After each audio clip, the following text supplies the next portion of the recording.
UFC Fight Night Rodriguez versus Waterson, aka UFC Vegas 26. Boxing MMA picks. We are back with another UFC fight by fight analysis and breakdown for you guys. He goes by the name of Zan. I go by the name of Harris. And of course, as usual, we're giving you our fight by fight analysis, letting you know from a betting perspective which fights are worth the money, which fights you definitely want to avoid. Perhaps which underdog picks have a shot at winning you some money. And if you stick around to the end, you might even get a little bit of parlay action. Of course, we gave our prelim predictions already. On our main card, we have 6 fights on here as well.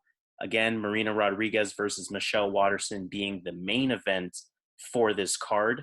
Before we get to the main event, we have to get into fight number 1. This is a great one here, Amanda Ribas versus Angela Hill. Taking a look at this one, I will start with breaking down these fighters. Amanda Ribas, she's going to show you that Muay Thai style in the stand-up, really good output from her. I like her Muay Thai clinch. She has good takedowns. She's actually a judo black belt as well. A very tight grip and advantageous top position. We saw her use that even in her last fight versus Marina Rodriguez. Again, speaking of that main event. If you watch her fight versus Randa Marcos, that was a pretty interesting fight.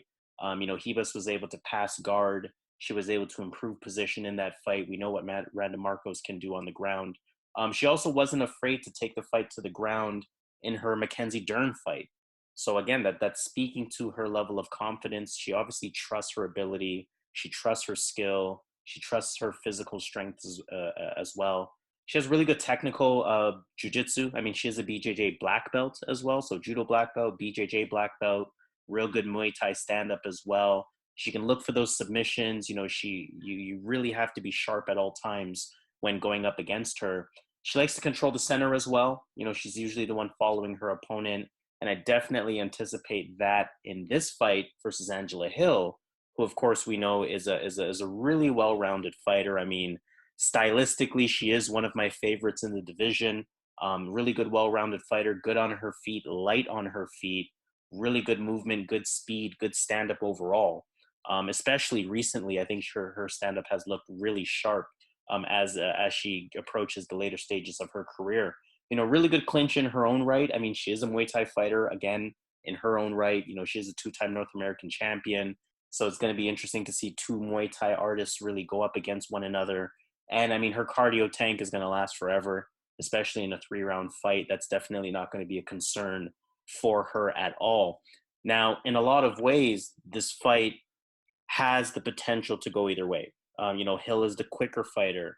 She has looked impressive despite her record. Don't let the 13-9 fool you. And even if we look at some of her recent fights, I think she's been robbed in a few decisions, but that's just my opinion. Michelle Waterson fight, I definitely feel like she won. She lost a split decision versus Claudia Gadeja. Of course, she won a unanimous versus Yoder, unanimous versus Lubunmi, who we saw with a pretty decent performance last week. So she's decent. She's winning. She's still good. She's still very much at a higher level of competition in this weight class. Unfortunately, I just don't think it's the best matchup for Angela Hill. I think Amanda Ribas, she has strengths that she could really capitalize on in this fight. Even if you watch the Amanda Ribas fight versus Marina Rodriguez, who now at this point is in the main event, it very much could have been Ribas in the main event because Amanda Ribas, she was winning that fight, at least in round 1, before Marina Rodriguez kind of clipped her and ended it. I don't think Angela Hill has that type of power, so I don't see that threat coming from Angela Hill. I think at that point, Amanda Ribas is going to kind of be able to just implement the fact that she's physically stronger than Angela Hill in those Muay Thai, in those Thai clinch type of situations. I think we're going to see that strength that Ribas has really show itself. Hill may have the advantage on the feet, but to a more point fighting type of style, I don't think it'll be enough to stop Ribas from coming forward. And I think Ribas has that, again, that physical strength that's really going to make the difference in grappling and clinch and potential takedown situations as well. Again, A lot of reasons to like Hill stylistically, just as a fighter in general. But I think this is just a terrible matchup for her. I'm not saying Amanda Ribas for sure, but I really like Amanda Ribas in this spot in this one. So she is going to be my pick. Yeah, we got a really hard one here to decide because let's backtrack on what you said, and I agree with Angela Hill getting robbed in those fights. And in my opinion, she won the Claudia fight. I agree, she won the Michelle fight. So in my opinion, she's on a 6-fight winning streak right now. So she's definitely turned a corner, and the visual will show you that as well. So her record will say 13-9. She can easily be 15-7, right? So 15-7, and she's fighting like the best fighters. Almost everyone on her record in the UFC is a name brand. So this is a hard fight though, because she loses to grapplers. She loses to people that like take her down. Watch her fight versus Randa Marcos. She loses those type of fights. She got submitted. This is going to be a hard fight for Hill. It's a matter of whether Hill has prepared herself for this type of fighter, because Ribas is going to try to get this to the ground, and she's going to try to submit Hill. This fight can go either way. Both fighters have a path to win. Hill can keep this on the feet. Hill's been hurting people lately on the feet as well. She might not have the knockouts to her name, but she's been clocking a lot of these girls in these fights. And if you watch the fight, she doesn't knock them out, but it's coming. It's coming, right? So I don't know, man. And then when you look at Ribas, she has a clear grappling advantage where she can ride out the rounds. But can she do that for 3 rounds, right? That's the question. I know she can do it for 1. I'm going to roll the dice here. Again, this is a fight that, as far as betting goes, it's a dog or pass fight for me. I'm going to go with the dog here, Angela Hill. But Ribas should win this fight. That's why she's the favorite. I'm just banking on the fact that Hill has seen this before. She has seen fighters that come with this game plan. And Hill has been getting a lot better lately. She has a good team around her at Alliance MMA. There's a lot of female fighters there. Man, this is a hard fight to pick here because Ribas can easily ground her, but I'm just banking on Hill, her cardio, her movement. I'm going to go with the underdog. I'm going to take Angela Hill here to put on a striking clinic here and hopefully keep this on the feet for at least 2 rounds. Yeah, I'm not mad at that underdog pick at all. I mean, sort of a gut feeling really likes Angela Hill in this fight, right? I just have to go with the fighter that I feel potentially has a better path to victory, even though both of these fighters definitely do have a path. What I will say is be careful with this fight. You don't want this fight on your parlays, especially if it's a prelim parlay and this is kind of your final fight, or this is one of your last 1 or 2 fights. This could be something that definitely busts your parlay. So I would really shy away from this fight. I would stay away from this fight. Again, I think Ribas for me is the pick, but in my gut, I can definitely see Angela Hill pulling this one off. I mean, she's looked really impressive, and to your point, she might as well be on a 6-fight win streak because she absolutely got robbed in the Gadeja fight as well as the Michelle Waterson fight. In fact, this could have been the main event if Ribas won her last fight and if Hill hadn't gotten robbed in her past couple of fights. So it's interesting how that works. I can definitely see Hill having a path here. Kind of choose your side of the coin in some ways. I'm going Ribas, you're going Hill. Not mad at that at all. Let's move on to fight number 2, and let's see how we feel about this one. Diego Ferreira versus Gregor Gillespie.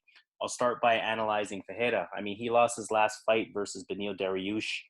That was only 3 months ago, so let's see how he looks a relatively short time later. He switches his stance pretty often, a bit of a Muay Thai stance. He likes to lead with kicks as well. Look out for that. Comes forward. He's usually the one fighting out of the center of the octagon. His boxing is okay. A little bit slow in my opinion, but still okay nonetheless. Really good clinch, really good jiu-jitsu. He is a 3rd-degree Brazilian jiu-jitsu black belt. And he can clinch you and kind of pull you down into a ground battle. His body lock, submission attempts.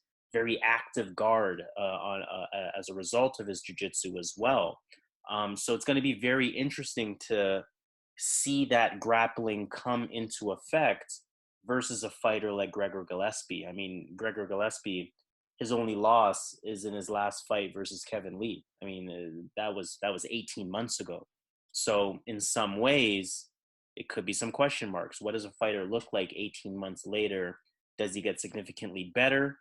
That's kind of been the trend recently in the UFC for fighters that take some time off. So that could be a factor in this fight as well. When I'm looking at his stand-up, good jab, decent 1-2. You know, his jab comes in with decent speed. I think he has a good stand-up. He can engage on the feet as he needs to. You know, decent in and out movement. He showed me some stand-up ability in that Kevin Lee fight. Regardless of the outcome of that fight, I mean, we know Kevin Lee landed the head kick and got that instant KO. Assessing that fight as it was going on, I wasn't mad at the stand-up that Gregor Gillespie was showing me. But of course, with Gillespie, you know, really good wrestling. We see his takedown numbers here, 7 takedowns per fight, 50% accuracy. This is over 7 UFC fights. So to average 7 takedowns in 7 UFC fights, that's definitely a large enough sample size to let you know that this really is a factor for him and this really is an advantage for him. Good shoots for the takedown, good chain wrestling, really good advantage against a lot of people. He's going to have that ground advantage. You know, gets the body lock on you, doesn't really come off of you. We know he has those legitimate wrestling credentials, right? Collegiate wrestling credentials. I think he was a D1 national champion, if I'm not mistaken. He can definitely roll with you, hold on to your body, do whatever he needs to do on the ground. So this is one of those sort of interesting clash of ground styles where we have somebody who is potentially better as a grappler in Diego Ferreira, especially as a third-degree black belt, versus somebody who is the better wrestler in Gregor Gillespie. What I personally have noticed, and maybe you disagree, if let me know if you disagree on this, I feel the wrestler usually beats the grappler on the scorecards, whereas if the grappler wins, it's because they catch the wrestler in a submission. When I'm looking at this fight, I'm leaning on the side of the wrestler. I'm leaning on the side of Gregor Gillespie. I think he's going to land takedowns. I think Ferreira might even welcome those takedowns in terms of, you know, pulling guard, but it's going to look like a takedown, and it is going to be a takedown. So it's going to favor Gillespie on the scorecards. And for that reason, I think Gillespie is going to just have a lot more to show from a scorecard perspective. He's going to be my pick. I think this fight is going to find its way onto the ground. I don't think any one fighter is significantly better than the other on the feet. So I'm going to go with the wrestler on this one. Yeah, this is an easy fight for me. Remember, what's his name again? Diego Ferreira. He fought Beneil Dariush, who got 5 takedowns on him. Gillespie averages 7 takedowns, right? So I'm going to go Gillespie. I just feel that he's going to be able to get the takedowns, avoid the submissions, and win a clear-cut 3 rounds. He just got knocked out. So he's not coming back here to strike. He's going to come out here and he's going to have a heavy wrestling game approach. He's a smart fighter. He's one of the best wrestlers in the division. Easy pick for me. I got Gregor Gillespie. I like it. So let's move on in that case to fight number 3 on our main card. We have Maurice Greene versus Marcos Rogério de Lima. How do you feel about this one? Man, this is some real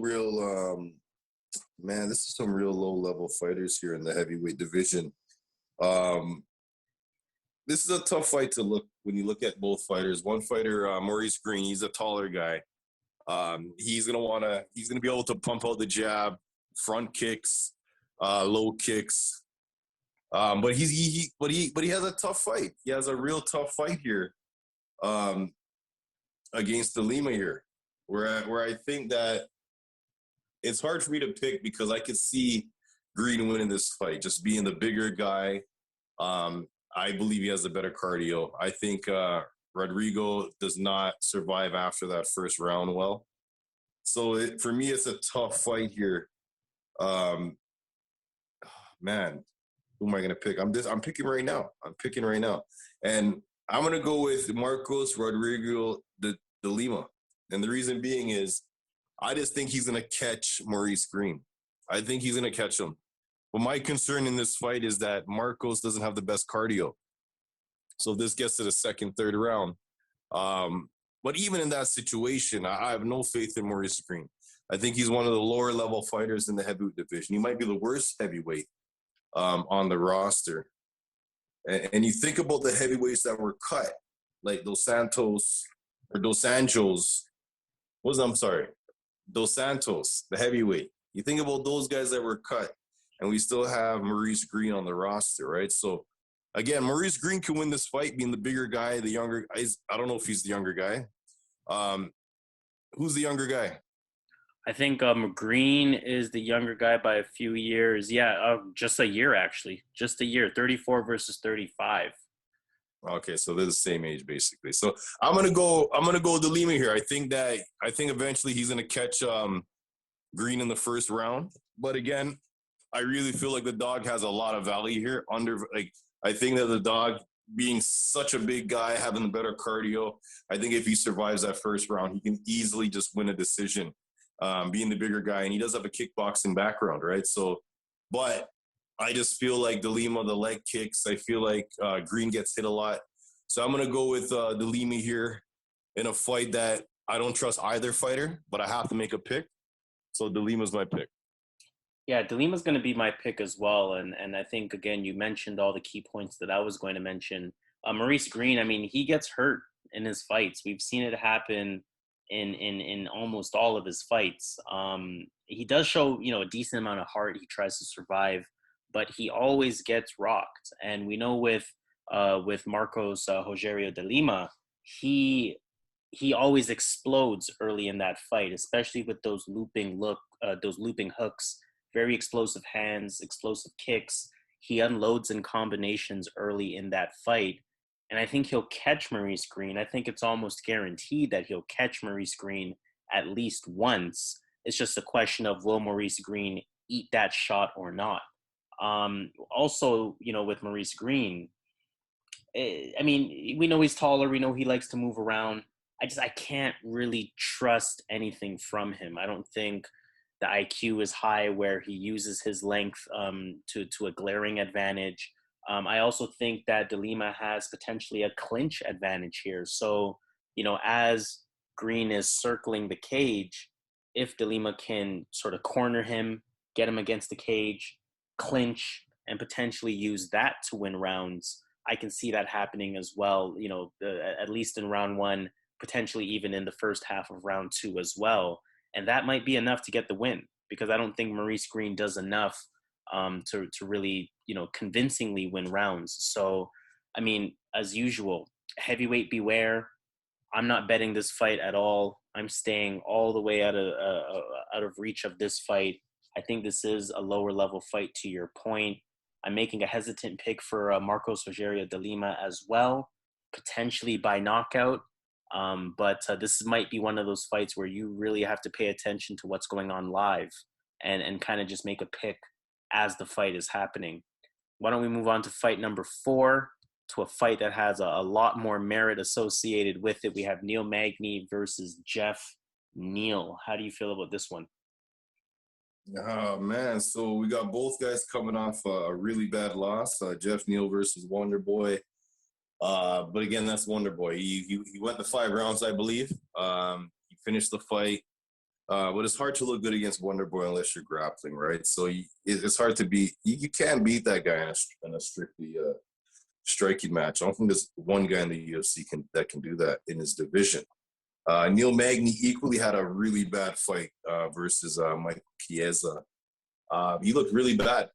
That was the worst I've seen Neal Magny. But the good thing is, these guys are fighting someone completely different from their last fight. Geoff Neal went from fighting a karate guy to fighting a wrestler, I guess. I don't know what he is. He's a long wrestler. And Neal Magny went from fighting a wrestler to fighting a striker. Now, how I see this fight going, I'm going with Geoff Neal. I'm going with Geoff Neal to bounce back here. I just think that Geoff Neal is going to be able to, with his physicality, with his strength, he's going to be able to avoid the clinches. He knows he wants to keep this fight standing. He knows he wants to keep this on the feet. So any clinch exchanges that Magny's going to try to initiate, to whether it's on the fence or he's going to try to get him on the ground. Magny's going to try to utilize grappling to win this fight. And how he takes him down, he doesn't go for the double legs unless he has you on the cage where he's holding you, and then eventually he goes for the double legs there. But usually he has you on the cage, and he kind of drags you down, right? So I don't see him doing that to Geoff Neal here. I think Geoff Neal has the know-how, and he has the physicality that I think that he can get that space that he needs and keep the standing. When it's standing, it's night and day when it comes to striking. Neal Magny cannot strike with Geoff Neal. He will get knocked out because Geoff Neal is one of those fighters in that division that is looking to hurt you on the feet. He's not playing around. He's not just trying to strike to get to the end of the round. He's actually trying to finish you. He just couldn't connect with Wonderboy. He's going to be able to connect with Magny here. Magny's going to want to close the distance. Neal's going to put his elbow in his throat, push him off, keep this standing, keep this in a striking range. And I like Geoff Neal to bounce back. So Geoff Neal's my pick. Yeah, my pick is going to be Geoff Neal as well. I mean, Neal Magny, to your point in that Chiesa fight, really concerns me. I haven't seen him look that bad in quite some time. I mean, before that, he beat Robbie Lawler. He beat Anthony Rocco Martin. He beat Jing Liang Li as well. And then obviously prior to that, he did suffer a loss via KO. That was 2 years ago, 2.5 years ago at this point. But with Neal Magny, I mean, really concerning in that Chiesa fight. I mean, obviously a much different style of fighter.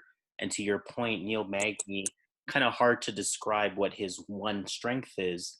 Long rangey striker in the stand-up, light on his feet. He'll use his kicks effectively. He'll keep range.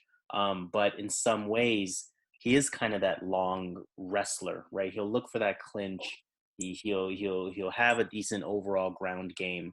But I will say he doesn't really present any one specific advantage in any kind of dominant type of way. A really interesting stat on Geoff Neal here: in 7 UFC fights, he has 92% takedown defense. I really think, and then on the flip side with Neal Magny, averaging 2.5 takedowns per fight at 45% takedown accuracy. So when you kind of compare and combine those two stats together, what I anticipate in this fight is I anticipate Neal Magny having a real hard time getting Geoff Neal down. Geoff Neal has a lot of balance against the cage, doesn't really get takedown a lot. Again, we saw 92% takedown defense. And I think when you compare the hands, I mean, Geoff Neal, of course, is going to have a lot more to offer in the stand-up, right? Very legitimate high-level boxer, high-level kickboxer, catches a lot of people, has that sort of touch of death power in some ways.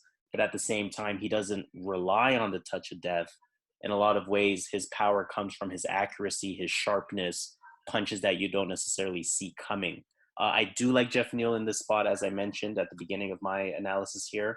I do think, again, just to round this message off, I think he has more to offer in the stand-up. I don't think Magny dominates on the ground enough for that to be a huge advantage for him. And Geoff Neal, I mean, statistically, has over 90% takedown defense. Theoretically, that tells you this is Geoff Neal's fights to lose. And I think with both guys coming off of losses, both guys are going to be just as hungry as one another.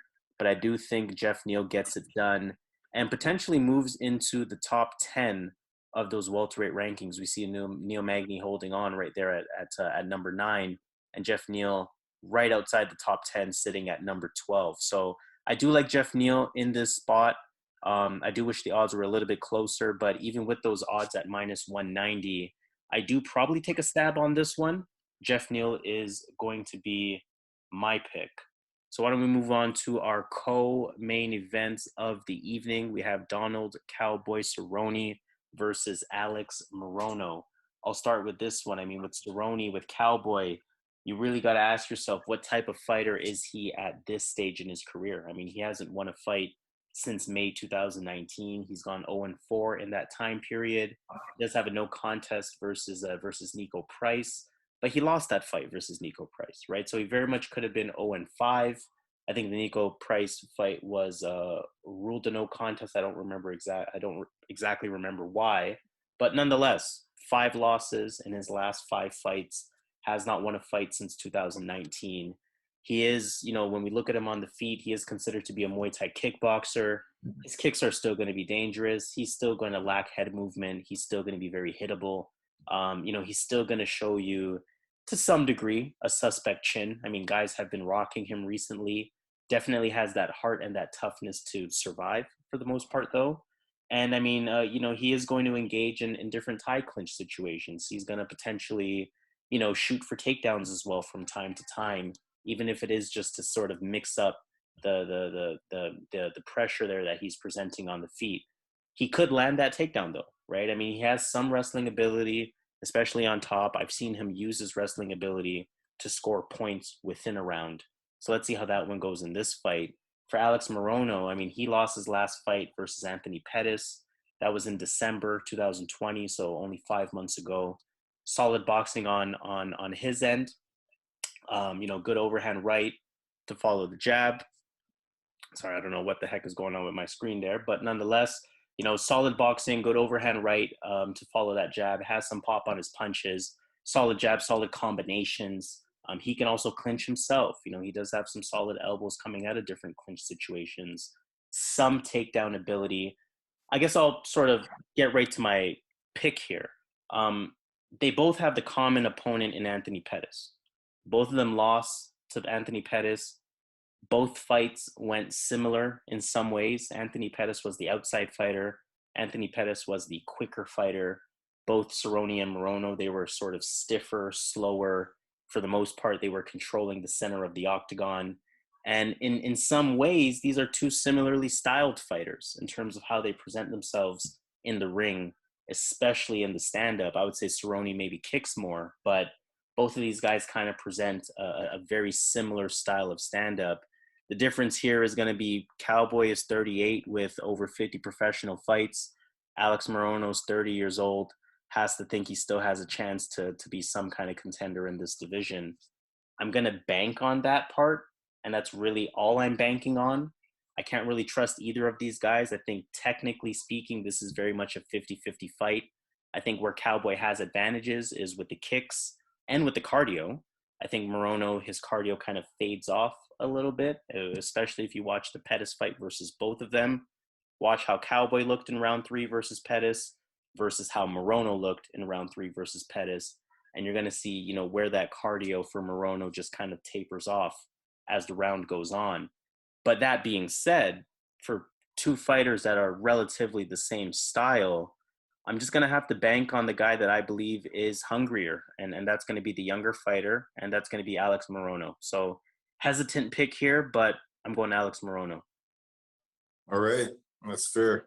Now, when you look at Alex Morono, I didn't rewatch the Pettis fight. If I remember correctly, Morono had him hurt in the first round. Did you rewatch that fight? I did, yeah. Morono had some real good ground moments. Pettis kind of slipped at the beginning of that fight. Morono took the back right away and really capitalized in round 1 with grappling of his own and a little bit of ground and pound, and just kind of won the round overall. Okay, so Pettis survived. So aside from that, though, so he had a surprise fight versus Chaos Williams. He came out here. Morono was the favorite. Williams shocked the world, or shocked a lot of people, killed a lot of tickets. And Williams, Chaos shown that he's pretty good. He's not bad. But aside from those 2 fights, he was on a 3-fight winning streak, then lost to Chaos, then beat Reese McKees. He beat Max Griffin, who obviously is turning out to be a pretty tough fight, right? So I'll be straight to the point. I like Alex Morono in this spot. Cerrone's on a 4-fight losing streak. He's going to be fighting a guy that, he doesn't have the experience that Cerrone has. He doesn't have the IQ that Cerrone has. But he's a real 170-pounder. And Cerrone is really a 155-pounder. So Cerrone can move up in weight. He can fight these bigger guys. I don't think it's going to work out well for him here. And I like Alex Morono here to overwhelm Donald Cerrone. That's my pick. Alex Morono. I'm not mad at that at all. And hold on. I wouldn't be surprised Morono knocks him out. Okay, so again, I really like Morono in this spot. Yeah, I wouldn't be surprised as well. Again, to that point, Cerrone has been a little chinny in his last few fights, and Morono does have a little bit of pop on his punches to be able to land that knockout. So I wouldn't be surprised by that at all. That's actually a interesting little prop that you could potentially look at in this fight. Why don't we move on then to our main event of the evening? We have Marina Rodriguez versus Michelle Waterson. I'll keep this one pretty short on my end. My choice is going to be Marina Rodriguez for this fight. We know that she presents a Thai boxing style. We know that she's coming off of a very big win in her last fight versus Amanda Ribas. Of course, that was a sort of another infamous Herb Dean moment where it looked like he was stopping the fight. Fighters were confused for a second as Ribas was hurt. Marina Rodriguez sort of got on her again, hurt her again, and then Herb Dean stopped the fight in that one. So very, very accomplished on the feet. We know that she has that pop in her. She usually can and she usually will outstrike you. She's a pretty dynamic striker. She likes to control the center of the octagon. Good clinch, of course. Good knees in the clinch, really good Thai style, like I mentioned. Very solid protective guard, a pretty active guard. She elbows coming from the bottom. She stops ground and pound decently well. But, opponents had moments against her, right? Carla Esparza, Cynthia Calvillo, they both had moments on top against Marina Rodriguez. Amanda Ribas also had moments on top against Marina Rodriguez. I don't think that's going to be too much of a factor in this fight. We see Michelle Waterson at 1.5 takedowns per fight at only 34% takedown accuracy.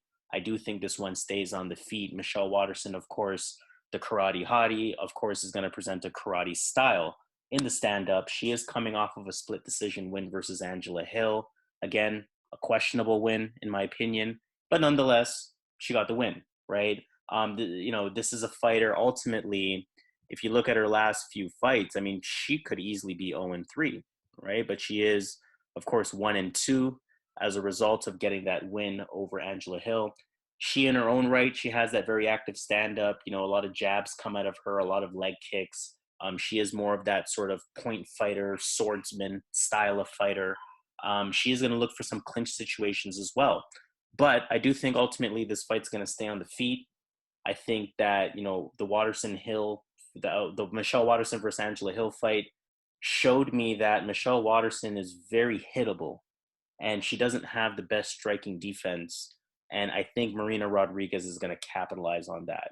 I think Marina Rodriguez is going to catch Waterson a few times. She might even hurt Waterson a few times. We know Waterson wears the damage, especially as she showed in that Angela Hill fight. So I think this time Marina Rodriguez is going to paint Michelle Waterson up a little bit more than Angela Hill did. I think she potentially gets the finish. And if she doesn't get the finish, I'm just looking for her to outclass her on the feet. Marina Rodriguez is my pick. Yeah, I see this as a lot closer than you do because when I look at Rodriguez, she gets taken down a lot and she has horrible takedown defense. And Karate Hottie has underrated, underappreciated wrestling. And she's all she has to do is do a simple single leg. And she has a really good single leg. And she does have top pressure that she can hold for the round. So I'm torn on this fight because to me, this is a real 50-50 fight. This fight's at 125. So that's a big thing. That's a big factor in this fight, meaning that Marina does not have to lose as much weight because I know she has to cut weight to that weight class, whereas Karate Hottie is like probably dancing around 120, 115. She was an atomweight before, right? For Invicta, she was the champion as an atomweight, and that's like 105 pounds or 8 pounds. I don't remember, right? But point is, Marina is going to be the bigger fighter in this fight. But I'm still nervous here. As far as betting goes, I'm being honest, there's better fights to pick. I'll let you guys know my picks at the end of the video. I wouldn't really put this on my parlays, but I would do it as a one-off bet, maybe. But it's a hard fight because when you look at it, Karate Hottie cannot stand with Marina, and Marina will hurt her. Marina has finishing power, and she will finish her. But Marina has no takedown defense. But Marina's going to be the bigger girl in this fight. That might help her in stopping the takedowns. So again, I'm gonna echo your pick. I'm gonna go Marina Rodriguez. I just don't think Karate can Michelle can stand up with her. I don't think she can play that stand-up game. And unless you have a consistent takedown game throughout this 5 rounds, right? So all Marina needs is like one opening, right? She has 5 rounds, right? So it's a tough fight. It to me, it really is. But I think Marina, at some point in the fight, should catch her standing. So I'm going to go Marina as well. Sounds good. So why don't we take it to Vegas for this one? Why don't we consider the entire card, both prelim and main card? Which underdog picks are you considering? All right. So my favorite underdog pick of the night will be, yeah, same one, man. Philippe Lins and Jung Young Park. No, not Jung Young Park, because I really think Tafon Nkuchi is gonna win. I just made a fun pick there, so I'm not gonna go with Jung Young Park, but I'll go with Philippe Lins and Angela Hill. Those are my 2 underdog picks. Not mad at that. Overkill Hill, Felipe Lins, few underdogs there. Yeah, for me, I'm having a real hard time, confidently really choosing an underdog. I think a lot of these fights, from a Vegas perspective, are just complete passes. Even fights where I do believe the underdog has a shot. I kind of just want to stick to Ben Rothwell. I mean, I think the 30 pounds is going to make a difference, especially in the heavyweight division, especially for these style of fighters. And I mean, again, I know Lins and Rothwell's technically a pick'em, but Rothwell is going to be my underdog pick for the entire card. Can't really specifically find one on the main card, so I am going to present the pick that I had from the prelims. And then in that case, in terms of your favorite picks, now I'll go first on this one. Despite how you feel about Rodriguez, I'm really liking her in that spot. I wish the odds were a little bit closer. And I'm really liking Geoff Neal. Even just putting those 2 fights together, plus 129, $100 will return $230. For our bigger bettors, $250 will return $575. Not bad for a 2-fighter. Which favorite picks are you considering? I like Gregor Gillespie and Carlston Harris. Yeah, that's a pretty solid one as well. And 2 of my favorite picks, but probably picks number 3 and 4 for me. But nonetheless, those 2 picks plus 161, $100 will return $261. And for our bigger bettors, $250 will return $654. Bit of a trickier card this time around. We know quite a few things happened in the UFC, quite a few canceled fights. Leads us to a Marina Rodriguez versus Michelle Waterson main event. Not too mad at it, though, as usual. Help us out with all that algorithmic stuff. Like, comment, rate, subscribe. Share this video with anyone that you know that needs UFC breakdown, UFC analysis, again, from that Vegas perspective. Again, this has been UFC Vegas 26, aka UFC Fight Night, Rodriguez versus Waterson. Another UFC prediction video from Boxingmmapicks. He goes by the name of Zan. I go by the name of Harris. Let's get this money. Let's do it.